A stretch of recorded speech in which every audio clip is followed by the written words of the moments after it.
vamos lá, dando sequência na nossa aula então. Agora o próximo tema que nós vamos estudar é a rejeição da peça acusatória.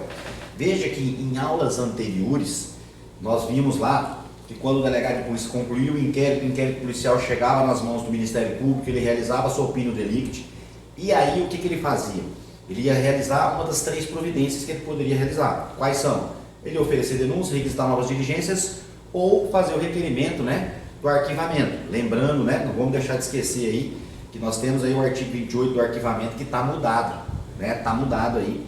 O artigo 28 mudou pelo pacote anticrime, mas está suspensa a eficácia. Então, a princípio está valendo a modalidade antiga, por isso nós estamos falando dessa forma. Então, o que acontece? Nós estudamos o arquivamento. Quando o promotor, em aulas anteriores, nós vimos o arquivamento, quando o promotor fazia o requerimento pelo arquivamento do juiz, o juiz podia rejeitar ou poderia o quê? Arquivar, aceitar o pedido do MP. Agora aqui, o promotor de justiça, ele não vai estar pedindo o arquivamento, ele vai estar pedindo o quê? Ele vai estar oferecendo a denúncia. O promotor quer iniciar o processo criminal, ele quer iniciar a ação penal, beleza? E aí o que acontece? Ele vai oferecer, vai oferecer essa denúncia, e aí o que o juiz vai fazer que nós vamos estudar agora? Ele vai rejeitar essa peça acusatória. O juiz não vai aceitar, o juiz vai conflitar agora com a ideia do Ministério Público. Bem simples. E aí, o juiz não pode também rejeitar aí a peça acusatória, a denúncia do Ministério Público, porque ele quer. Existem alguns fundamentos no 395 aqui. Essa peça acusatória, primeiro, ele diz lá, primeira questão, primeira causa, vamos dizer, de rejeição, seria a inépcia da peça acusatória. Inépcia da denúncia. O que seria a inépcia? Por exemplo, se houver a ausência dos requisitos que nós estudamos lá do artigo 41. Por exemplo, uma peça acusatória, uma denúncia sem exposição do fato criminoso com todas as suas circunstâncias. Então, essa peça será inepta, essa denúncia será inepta e o juiz vai rejeitar. Tranquilo? Então, a primeira hipótese aqui, inépcia aí. Segundo, não preencher os requisitos, isso é inépcia. E nós vimos os requisitos, estudamos os requisitos da peça acusatória. Segundo, ausência de pressupostos ou das condições da ação. Lembra quando nós estudamos as condições da ação? Que eram 3 lá, possibilidade de do pedido, legitimidade para agir, lembra? Aí a justa causa, o interesse de agir. Pronto. Se tiver alguma ausência de uma dessas condições, essa peça acusatória deverá ser rejeitada. Imagine o seguinte, eu fui difamado, difamação, eu, William, é um crime que é processado por meio de uma ação penal privada. Eu, William, ofendido, que sou o titular, eu que tenho que iniciar a ação penal. Aí um promotor amigo meu foi lá e iniciou a ação penal privada no meu lugar. Ou seja, ele não tinha legitimidade para agir, logo o juiz vai rejeitar essa peça acusatória. E a terceira, ausência de justa causa. Ou seja, toda ação penal para se iniciar precisa de justa causa, aquele lastro mínimo probatório, aquele indício de autoria, materialidade, tem que existir isso aí. Se não existir, o juiz também vai rejeitar. Então são 3 hipóteses que nós temos aqui, 3 causas de rejeição da peça acusatória. Inépcia, ou seja, não cumpriu os requisitos, ausência aí das condições da ação, que nós vimos, ou ausência de justa causa, aquele lastro probatório mínimo que deve existir para poder processar alguém criminalmente.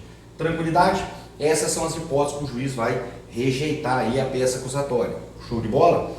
Beleza, mas o que cai na prova vai um pouquinho além disso. O promotor ofereceu a denúncia, por exemplo, e o juiz, com base em uma dessas situações, rejeitou. Ou seja, ele não vai querer iniciar ação penal. Então ele está conflitando as vontades com o Ministério Público, por exemplo aí. Então o que acontece? O Ministério Público poderá ajuizar um recurso lá nos termos do artigo 581, inciso 1º do Código de Processo Penal. E que recurso é esse? É o recurso em sentido estrito, chamado de rese. Então olha só, o raciocínio aqui é simples. O promotor ofereceu denúncia, o juiz rejeitou, o promotor poderá o quê? Ajuizar um recurso em sentido estrito chamado rese, nos termos do artigo 581, inciso 1º do Código de Processo Penal. Tranquilo? Pronto. Cuidado com a exceçãozinha do recurso aí, Nós temos o procedimento juizado especial criminal, tá joia? Que é aquele que processa, e julga os crimes de menor potencial ofensivo, que é o rito sumaríssimo da Lei 9.099 de 95. Nesse caso, por exemplo, uma lesão corporal leve, que não seja o nome da Maria da Penha, ele é processado no juizado, tá? Ele é processado no juizado. E aí, se houver a rejeição da peça acusatória lá no rito do juizado especial, no rito sumaríssimo, o recurso que vai caber contra a rejeição já não é mais o recurso de estrito res, lá o recurso é outro, é o recurso de apelação. nos termos do artigo, acho que 82 ou 91, ali da Lei 9.099, beleza?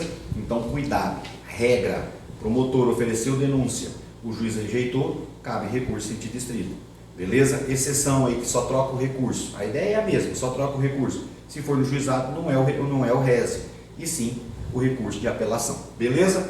Então, tá aí bem básico para você quando a gente fala. E agora é o seguinte, agora eu vou dar uma misturada para você aqui, ó, que é o que ele faz na hora da prova.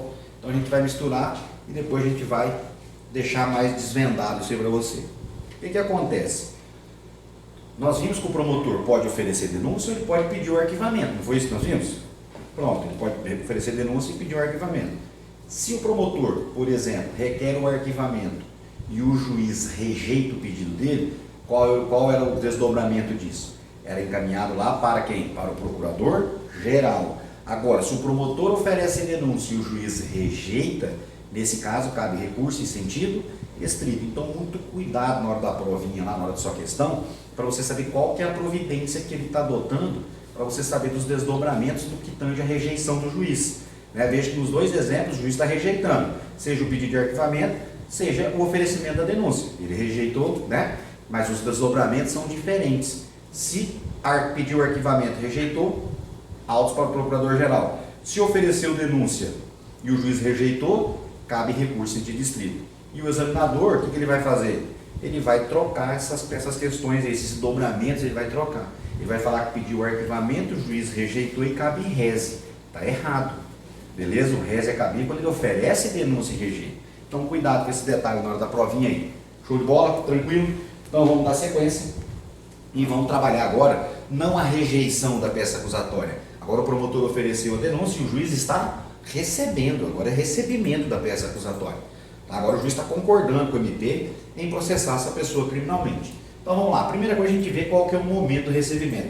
Isso aqui foi uma discussão na época lá da transição, mas para nós aqui, é o que prevalece, é o que o STJ já manifestou nesse sentido, que é nos termos aí, o momento que o juiz recebe, qual que é o momento do recebimento? É nos termos do artigo aí, 396 do Código de Processo Penal. Que momento é esse, professor? É o momento que oferece a denúncia, o juiz dá o despacho recebendo e mandando citar, o réu aí, o acusado, na verdade, esse momento ele é acusado ainda, citar o acusado para que ele venha apresentar sua resposta à acusação. Beleza? Então, o momento que considera-se recebida aí a denúncia é o momento do artigo 396, que o juiz recebe e manda citar o acusado para que venha se defender no processo. Show de bola? Tranquilo? Outra coisa importante, já comentei isso em aulas anteriores, se é a necessidade do juiz fundamentar aí o recebimento da peça acusatória.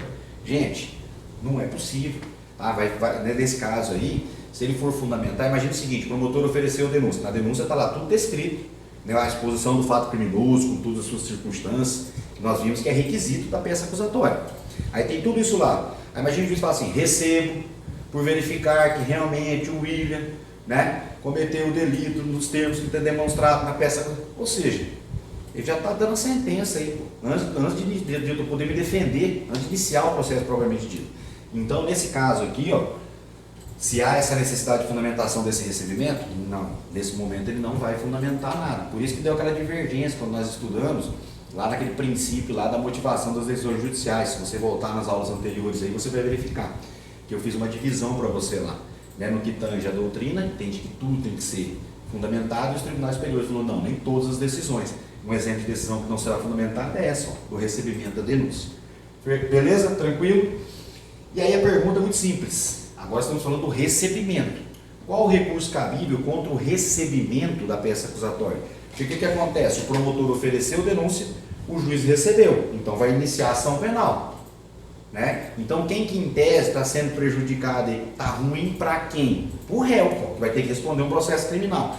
Tem algum recurso cabível contra esse recebimento, agora que o réu possa fazer? Não. Essa decisão do recebimento era uma decisão irrecorrível. Não existe nenhum tipo de recurso para essa decisão. É uma decisão irrecorrível. No entanto, o Supremo Tribunal Federal disse o seguinte, realmente, a decisão de recebimento pelo juiz da denúncia, ou seja, enfim, da peça acusatória, não cabe nenhum recurso. Mas é possível aqui, a defesa impetrar um habeas corpus, segue comigo aqui o raciocínio, é possível impetrar um habeas corpus com a finalidade de trancar essa ação penal, ou se estiver na fase do inquérito também serve para trancar o inquérito. Então olha o que eu estou falando, a decisão aqui, ó, ela é irrecorrível, não tem recurso. Lá da rejeição tem recurso. Qual que é o recurso contra a rejeição? É o res. Mas contra o recebimento não tem recurso. Tá? Contra o recebimento não tem recurso. Mas o STF já pacificou no sentido que pode ser impetrado um habeas corpus para trancar. O que é trancar? Parar a ação penal. Professor, já me gerou uma dúvida aí, porque meu professor de Direito Constitucional, minha professora, né? Minha professora de Direito Constitucional me disse que o habeas corpus ele tem uma única finalidade, que é para assegurar a minha liberdade, nossa liberdade de locomoção, né? É o nosso direito de ir e vir e permanecer. E agora você está me falando que o habeas corpus vai servir para trancar a ação penal? Entendi. Estou falando que vai trancar a ação penal. E a sua professora, ela não estava errada. Exatamente isso. O que acontece? Não desvirtue nada aqui. Se eu estou pedindo para trancar a ação penal, o seguinte raciocínio. Se eu tiver um processo criminal em andamento, a qualquer momento eu posso ser preso? Posso, pelo menos preventivamente eu posso. Ao final do processo eu posso ser condenado e ser preso, cercear minha liberdade de locomoção? Eu estou com um processo criminal, posso ser condenado no final, não posso? Posso. Então, ou seja, não desvirtuou nada, o ensinamento está correto, é para assegurar a liberdade de locomoção. Tudo bem? E aí eu vou trancar essa ação penal. Só que o Supremo não deixou aberto assim, ó, recebeu a denúncia, HC, pode meter o habeas corpus aí para trancar a ação penal. Não. Ele disse que esse habeas corpus, né, que a finalidade dele é trancar essa ação penal, só pode ser realizado dentro de pelo menos em uma das 3 hipóteses aqui, ó. Por exemplo, manifesta a tipicidade da conduta, ou seja, fato atípico. O que é fato atípico? Não é crime. Ah, professor, mas como que o juiz vai receber uma coisa que não é crime? Depende, por exemplo, do princípio da insignificância, né? Tem juiz, por exemplo, promotor, que entende se o cara furtar lá uma garrafa de Coca-Cola em um supermercado, né? Ele entende que não é insignificante não. Ele oferece denúncia, tem juiz que entende que não é insignificante e faz o quê? Recebe a denúncia e vai processar o cara pelo furto dessa garrafa de Coca-Cola. Beleza? Mas o tribunal, às vezes os desembargadores entendem que é insignificância, porque aplica o princípio de insignificância. E aí seria fato atípico. E aí eu meto o HC, vai para o Tribunal Superior ali, para a instância superior, para o TJ no caso aí, ou o TRF, dependendo do for federal, e aí vai fazer o quê? Vai trancar essa ação penal. Então, o que você vai guardar? Vou impetrar o habeas corpus, com finalidade de trancar essa ação penal, mas eu só posso fundamentar no habeas corpus em uma das 3. A primeira, por atipicidade da conduta. O fato não é crime. Então, eu vou trancar a ação penal, não posso ser processado pelo que não é crime. Segundo, se houver alguma causa extintiva da punibilidade. Às vezes, e isso é comum acontecer, tá? O que eu vou dizer agora é comum acontecer. Acontece.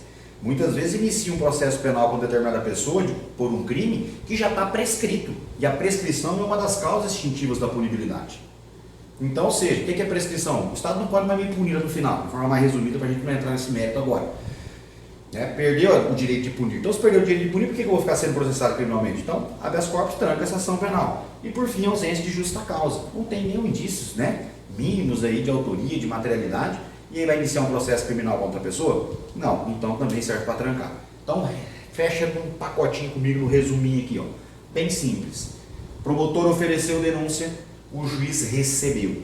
Contra essa decisão de recebimento, essa decisão ela é irrecorrível, não cabe nenhum recurso, mas é possível a defesa impetrar um habeas corpus com a finalidade de trancar o processo penal, a ação penal, mas esse habeas corpus tem que estar fundamentado em pelo menos uma das 3 hipóteses. A tipicidade da conduta, alguma causa extintiva da punibilidade ou ausência de justa causa.